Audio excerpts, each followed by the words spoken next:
Do you wish you could get virtual attendees to turn their cameras on? Is engagement the number one issue on your virtual meetings? Do you want your meeting to be the most engaging virtual meeting? Well, welcome to the Engaging Virtual Meetings podcast.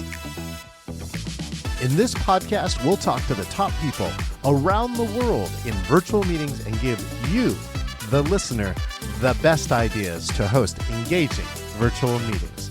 Make sure that you click subscribe so you can get the latest episode of the Engaging Virtual Meetings podcast. Now, let's welcome your host, the author of the #1 Amazon hot new release, Engaging Virtual Meetings, John Chen.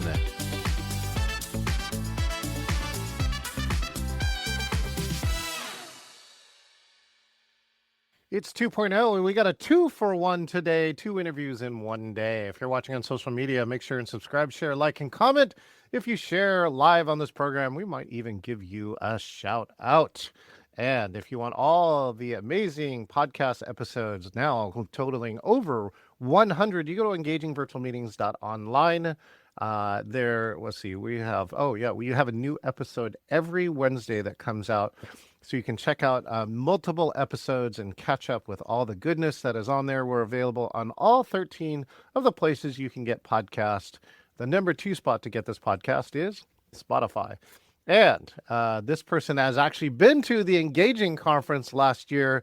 If you want a ticket and not miss out, go to engagingvirtualmeetings.com/con. See it anywhere from the world and come check out all the latest in the art and science of engagement. Speaking of the art and science of engagement, this person cares about engagement. She's dedicated her life to reduce suffering, improve quality of life. She works tirelessly to find ways to make that easier. She hung out with people like Philip Zimbardo, the creator of the Stanford Prison Experiment, and she has her PhD. Please welcome the one and only Dr. Mel, the Squid Lady, Ganus. Mel putting her vote in for the podcast dance contest. There we go. Hi, Mel. How you doing? Thank you, John Chen. That's all right. Yeah, now we know that Mel is close to John Chen, because if you know the correct way to say John Chen, it is one syllable. So, how are you doing today, Mel? It is a very weird time to be alive and paying any attention to the news or going into hiding. So I'm watching as the world continues to move forward. Very happy to have scheduled time to spend time with you today and looking forward to whatever it is we are streaming. Are we live streaming right now? We're live streaming on over 15 platforms, including YouTube, LinkedIn, and Facebook. Cue the music. Yes. Yay. Wait. Here's me. So here, what things that I can do for Mel here is like, let's see if we can do this one. Is it this one? Welcome, everyone. The performance will be starting soon. Please find your seat and silence your cell phone. Thank you. Almost nobody tells you to silence their cell phone anymore. I mean, geez. I forgot to silence mine. We'll see how that goes. I'm just trying to see if it's actually over here or not. All right. Well, anyways, Dr. Mel Ganus and I have known each other for quite a while. We actually were both employees at that little software company across the lake. But a few of my friends still don't know who the Squid Lady is. Dr. Mel, will you please take a moment to introduce yourself, who you are, and what you do? Hi, I'm Dr. Mel, the Squid Lady, and I teach neuroscience and emotional intelligence wherever I am. Crisis management, how to do problem solving by using the Squid method, 5 steps to mindfulness when we need it most. And it's based on the idea of whenever you feel like something is wrong, can you squid? Can you stop to ask questions to better understand? Can you imagine your choices, then decide on a plan?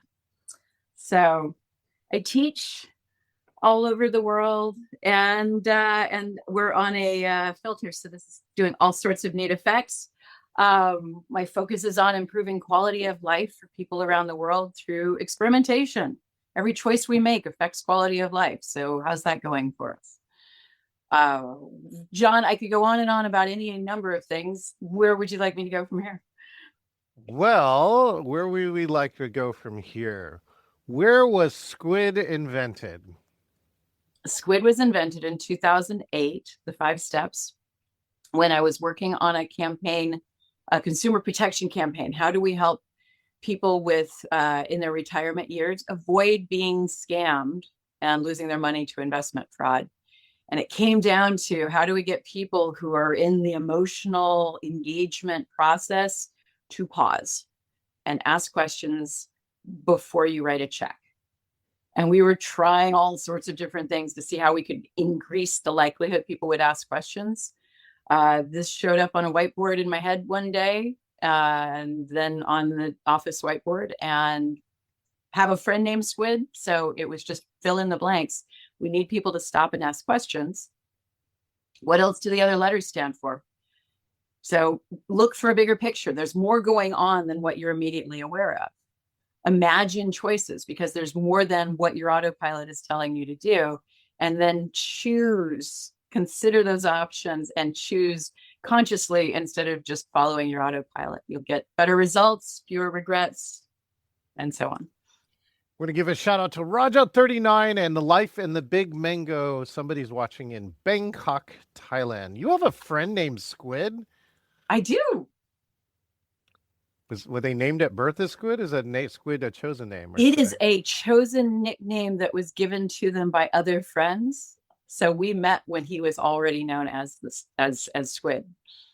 And yes, all sorts of wonderful memories there. So when did you choose the identity Squid Lady? So 2013. Fast forward, I finished my doctorate in 2009. I've been doing faculty development and all this other stuff. One of my biggest frustrations with having gone to education for so long, and I have an ADD, not a PhD. There's supposed to be a difference, but there's not really.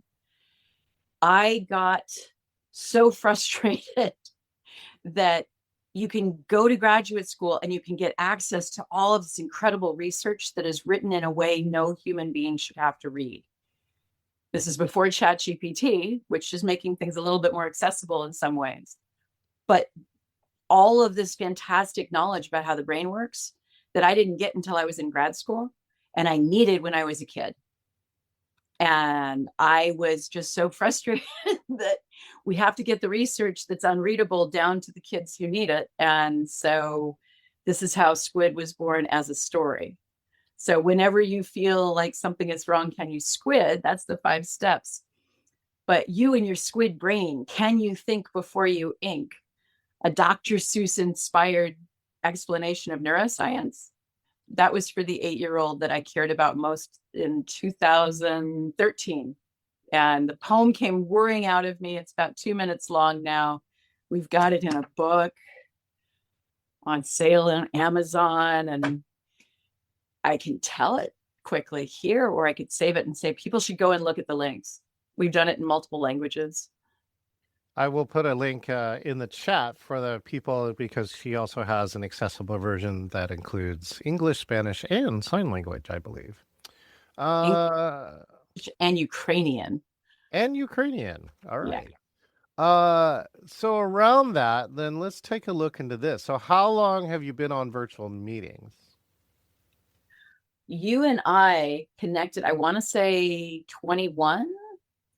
And as Zoom was just taking over for what we do while we're in lockdown, and you agreed with less than a week before the event date that we were going to do a 24-hour Zoom Squidathon.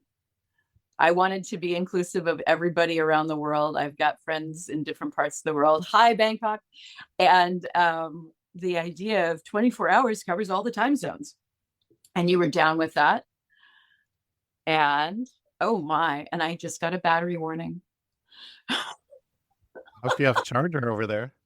I did not prepare to be on live stream video today. I came by and I was like, oh, great, we get to talk. So I need a old style iPhone charger for the app that I'm in. So do you want me to monologue about something while you keep talking? You can, okay, so hi guys. John Chen, the great John Chen. And if you are learning the pronunciation, just tighten it up. John Chen has been one of the greatest friends and geniuses in the world I've been in for the last several years. So it's an honor to be on the podcast. I didn't know I was going to be on a podcast this morning. I booked an hour with him and thought I was going to just be asking him some questions and find out what's up.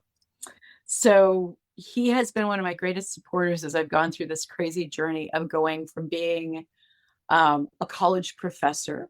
I was teaching before the pandemic as at University of San Diego as a professor of education. Thank you, sir. And then I was taking care of my mom for the pandemic.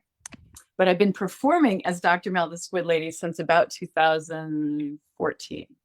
And that's full costume on the streets, San Diego, parks and festivals. Trying to narrow in on how to take my crazy and some really good ideas and get them out there into the world.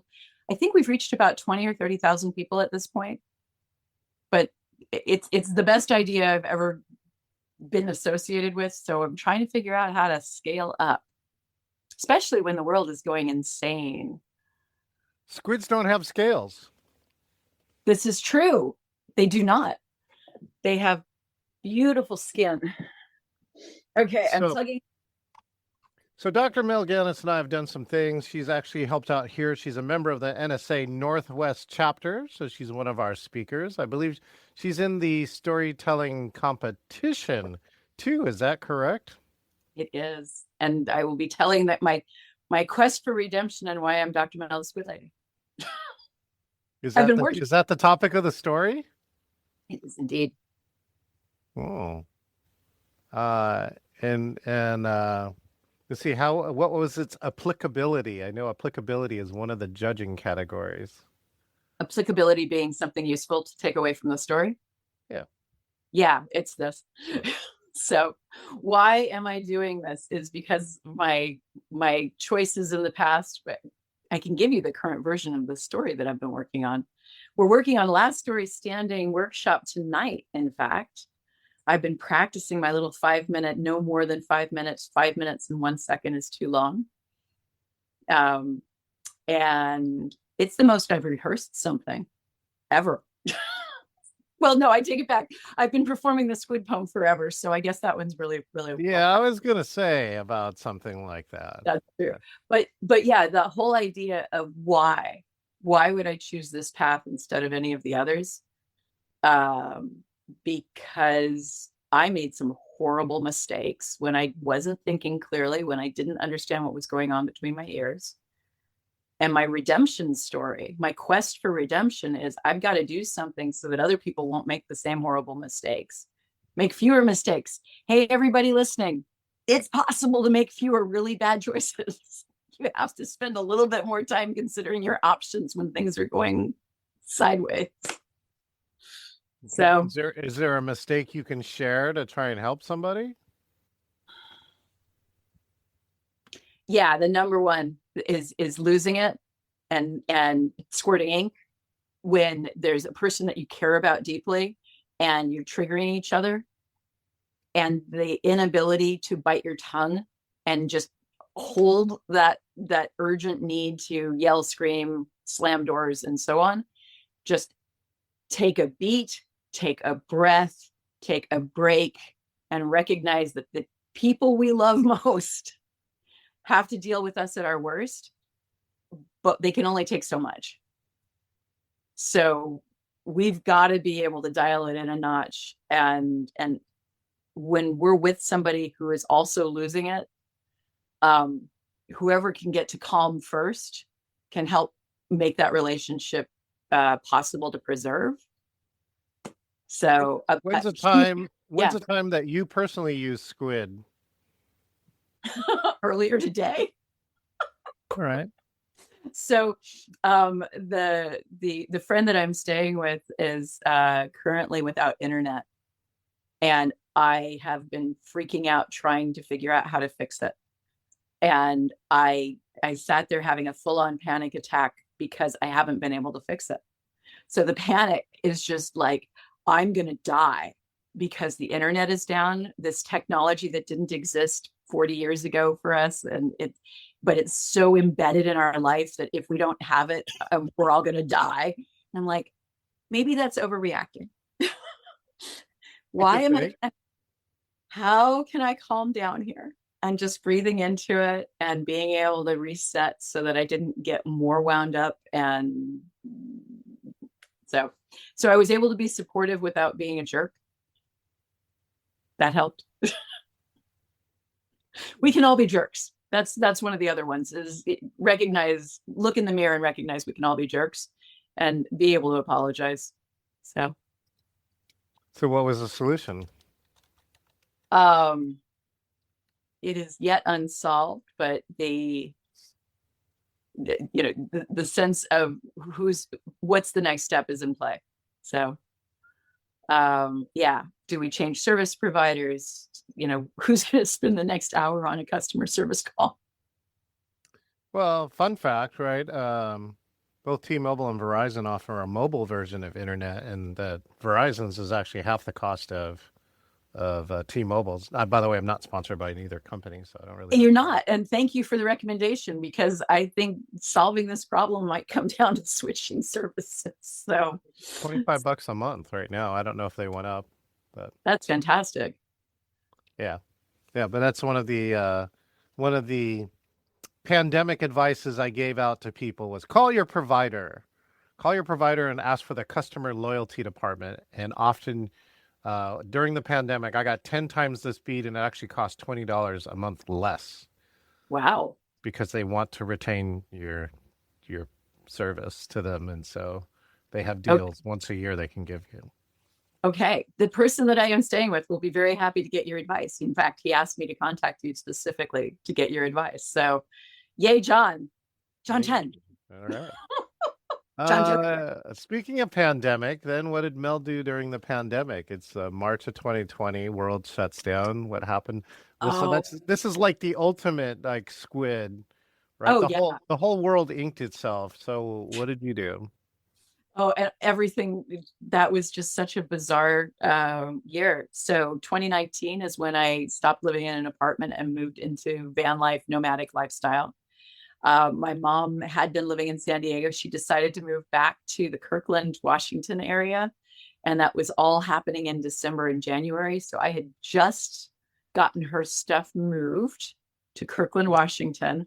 I had flown back to get my car to drive up and help get her moved into her apartment as the stories started to escalate from China. And I heard that Italy had shut down its schools. And I'm driving north going, okay. And then I hear the news that Kirkland, Washington has the first positive test. The skilled nursing facility that is in Kirkland, the one that went completely hotspot, just a dangerous hotspot. And I knew as I was driving up to Kirkland that once I drive into a hotspot, I won't be leaving. My mom's immunocompromised. So I pull over in Tacoma at a Winco and fill a shopping cart with $500 worth of non-perishable food. I didn't extra stock on toilet paper because I had no idea that was going to be the scarcity run was toilet paper. Missed out. You needed that prediction. But it was still before, I think we were at the beginning of March at this point. We hadn't tripped into it's official. It was the first test was Washington State, positive test. And so I'm driving up to Kirkland knowing that once I get there, we're not leaving the apartment. I didn't want to go shopping in Kirkland. So, but everybody else in Tacoma was just another day. It was just another day.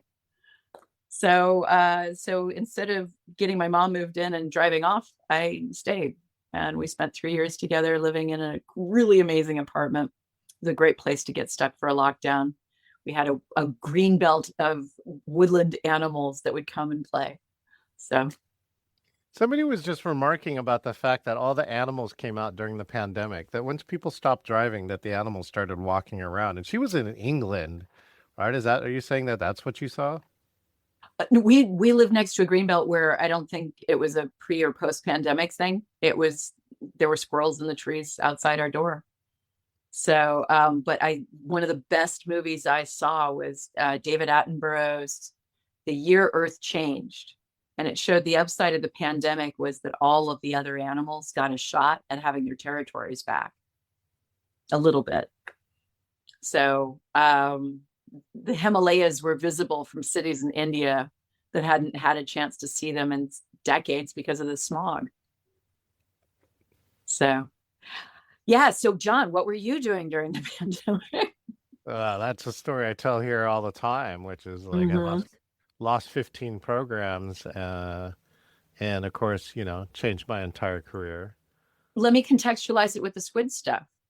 What was it like for you emotionally as those days played out and you watched your entire business plan collapse? Well, it's something like this, right? I have a team building business, so I was doing 160 events around the world. Then this little thing showed up, and then there's 15 programs. So part of my own personal training, though, is like in team building as well as all the personal development that I do. Is how do we respond to this? That's the one thing you really can have more control over than virtually anything that you have, right? So we're watching all this change happen, and I don't know. I feel personally trained myself that that there's an opportunity around there, and that you have to usually do a different response than the rest of the world that's doing. And so, for me, in one of these that I looked at, it actually is coming into a new thing that I've been talking about, and this is called fix-it marketing. Fix-it marketing says if you have something that you think you can fix a problem with it, then fix it.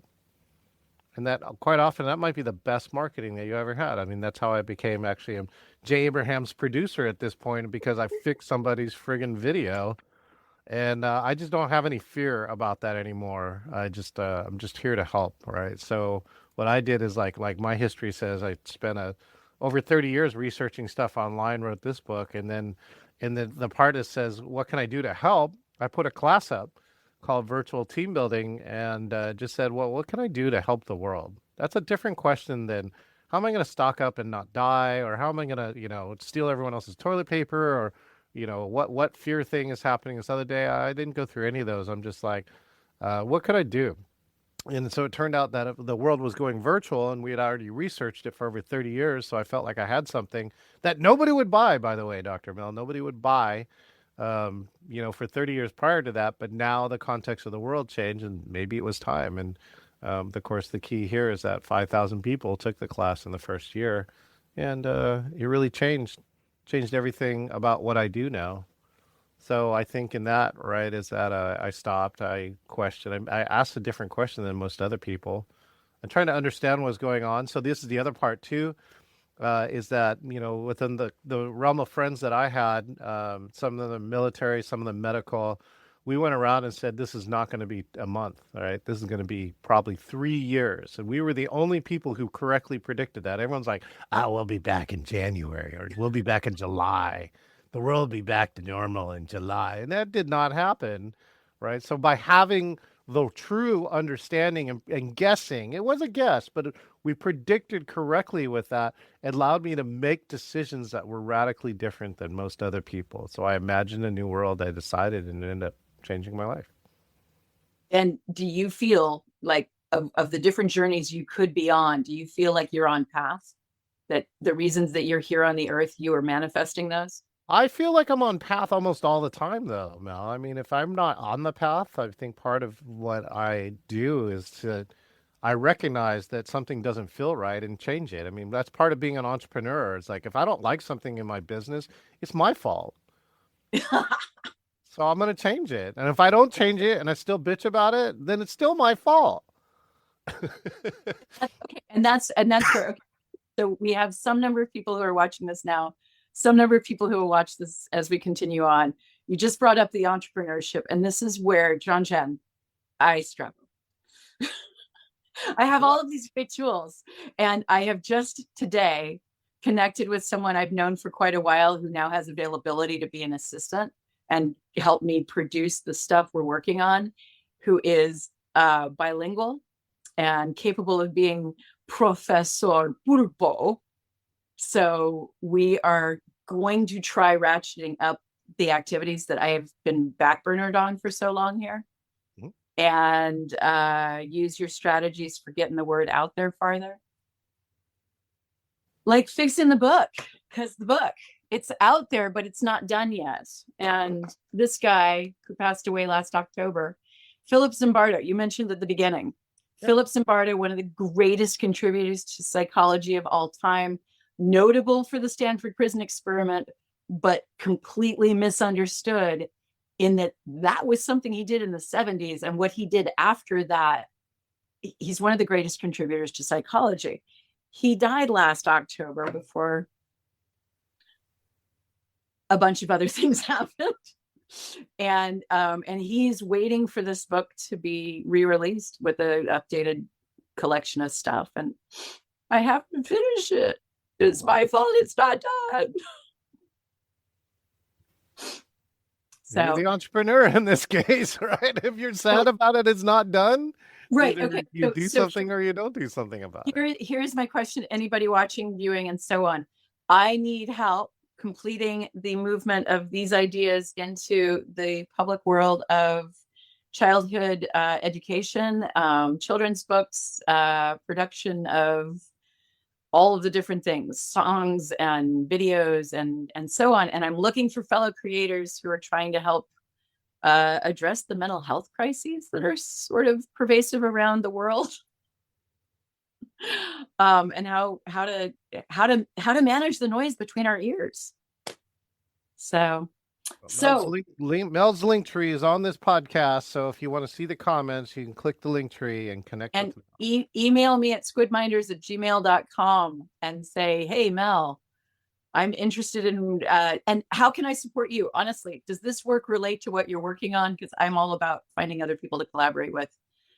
I've put Creative Commons stuff all over this, so anyone is welcome to use it anywhere, adapt however you want. All right. Well, speaking of the future, right? Yeah. You asked me to ask you about the future. Okay. So what does Dr. Mel Ganus see in the future of either virtual, hybrid, or the world? So I love the dialogues I've been having with ChatGPT. I call mine Jeannie because she's such a magician. And we were talking about what would the world look like if we could just flip a switch so that our default reaction as human beings was toward kindness. What if humans could just be reprogrammed to default toward a kindness reaction instead of fight or flight, instead of all of the other greed, selfish, all of those things that are our natural tendencies? Mm-hmm. And I have this hope that with the tools and the number of human beings who have positive intention out there, that there's some way that wave moves us through this particular period where there's going to be a lot of suffering and struggle. There is a lot of suffering and struggle. It's just exploding. How do we move so that places like detention centers have kindness and compassion? How do we move so that the people who are the prison guards, Stanford Prison Experiment becomes very relevant here, are treating the people that they are guarding with compassion and as human beings instead of this othering and separating people from each other that makes it so ugly. And I look at Squid and I'm like, if you notice that you are treating people as something other than a human being, you've got to question yourself, especially if you're calling yourself Christian. Are you treating people with a Christian, what would Jesus do? Or are you behaving in some manner that's inconsistent with your values? Things like that. Well, that will lead us to the speed portion of this interview. So while we've been talking, I've been generating questions. This is known as the speed round. The speed round is set here. I'm going to ask you questions, and you will try and answer them as quickly as possible. Are you ready? I'm ready. Your best compliment from somebody. You don't just think outside of the box, you live there. What was the best benefit of COVID? Time with mom. The thing you would most appreciate about moms in general. Unconditional love is a possibility. Who's your favorite author? David Brin, Scott McCloud, Nick Susanis, my mom. This is the speed round, Mel. Your favorite kid toy? My octopus puppet. Your favorite accessible location? Space Needle, observation deck. Wow. That's accessible? Yeah. Your favorite sea life besides squid? Octopus. Oh, brother. And your wish for 2025? Peace, love, and understanding. Oh, it said so well by my good friend Elvis Costello. All right. Peace, love, and understanding. All right. Well, Mel, if people could you could get them to magically remember one thing from this interview, what would you want it to be? Whenever you feel like something is wrong, can you stop to ask questions before you go on? Can you ask good questions to better understand? Can you imagine your choices, then decide on a plan? Outstanding. All right. Well, we've been visiting here with Dr. Mel Ganus. Dr. Mel, thank you so much for joining us. Make sure and email her squidminders@gmail.com. And you can think about what happens when you get inked next time. Thank you, Dr. Mel. Thank you, John Chen. All right. Well, we've been talking with Dr. Mel, and she's asking you, when the next time something happens, can you stop? And what different question will you ask during that time? And can you live with your mom for 3 years during the pandemic? Anyways, we hope you enjoyed this time here with Dr. Mel Ganus. And we got a few other, of course, we got a few other announcements here. Hey, if you're here on social media, thanks for those who were chatting there. Life in the Big Mango and Raja39 for chatting. Share, like, and comment. Make sure and go to engagingvirtualmeetings.online. We passed over 1,500 downloads, so we're cruising along here in the podcastosphere. And if you want to be like Dr. Mel, you can come here and get a free ticket to engagingvirtualmeetings.com/CON. The last week in October, live here in Seattle and virtual online, so you can attend from anywhere in the world. And if you want to be like Dr. Mel, go to engagingvirtualmeetings.com/meet, select interview, and you too can be the next person interviewed here on the Engaging Virtual Meetings podcast. We'll see you next time. This is John Chen, the author of the Amazon #1 hot new release, Engaging Virtual Meetings. I personally want to say thank you for listening to the Engaging Virtual Meetings podcast. It is my passion to help you eliminate bad virtual meetings. Make sure that you click subscribe so that you can get the latest episode of the Engaging Virtual Meetings podcast with all of the latest ideas. Hey, I want to meet you. If you want to talk about a virtual meeting challenge, or if you want to be the next guest on the Engaging Virtual Meetings podcast, just go to engagingvirtualmeetings.com/meet. That's engagingvirtualmeetings.com/meet, MEET, and find your best time to meet up. Thank you, and I look forward to engaging with you online.